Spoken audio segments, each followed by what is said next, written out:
Okay, so hello everybody and welcome to the weekly wrap for the 2nd of April 2011 for forexlivetoday.com. Beginning with the euro, and we're going to see today that the major currencies are all trending nicely, well mostly. So starting with euro, and we can see the uptrend that's quite strong, but we're at an interesting point. On Friday, the candle closed right at the previous higher high. If you look back at November last year, you can see it got to this point once before. The bears moved in, down we went until it rolled over, and we're now all the way back up at the point. Series of higher highs and higher lows. You would have to say that the uptrend is still in place. So the probability is with a breakout of this and then new highs. However, there is a distinct possibility the bears will move in. We'll have to see how that pans out. I will be long above here, and any reversal patterns on lower time frames could have me short here as well. So there's good risk-reward trades on either side of that line. If I just move in a little bit closer, you can see it was a fairly strong candle on Friday, so you would tend to think that that might break to the upside. Dollar Swiss downtrend. I've heard analysts talking about the base being in here at this low, the new previous low at 88.97 or 88.90, and they're talking about some perhaps bullish consolidation here, but for me we first need to break 93.65, a close above there, and then you might start talking about some sort of bullishness on the dollar Swiss. For now, I'm still a bear on that.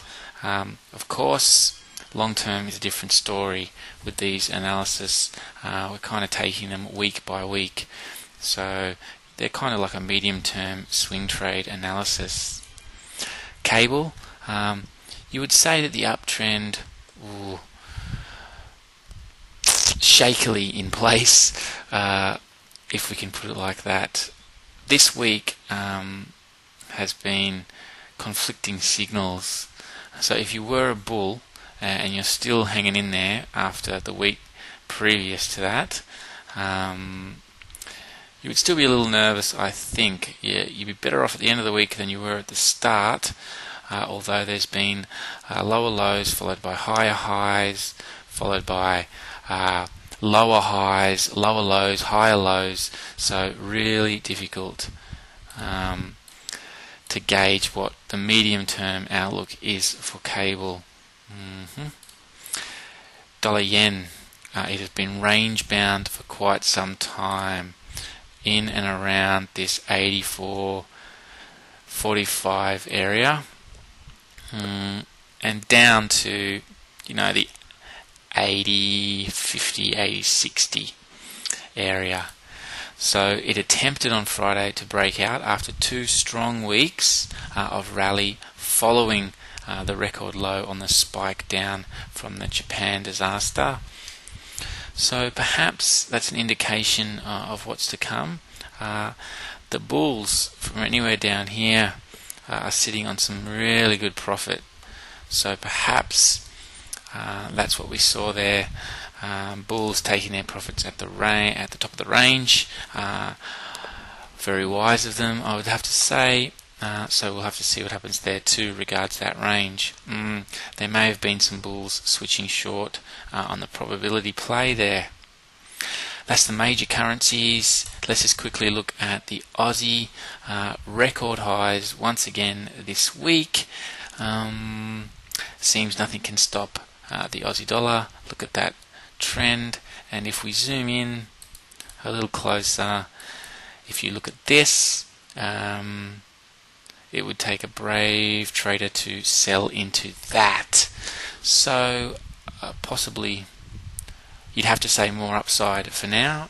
Definitely in the short term, no indication of any change of trend there. So that's the weekly wrap for the 2nd of April 2011 for forexlivetoday.com. I will see you all next week. Happy trading. I hope you make some points.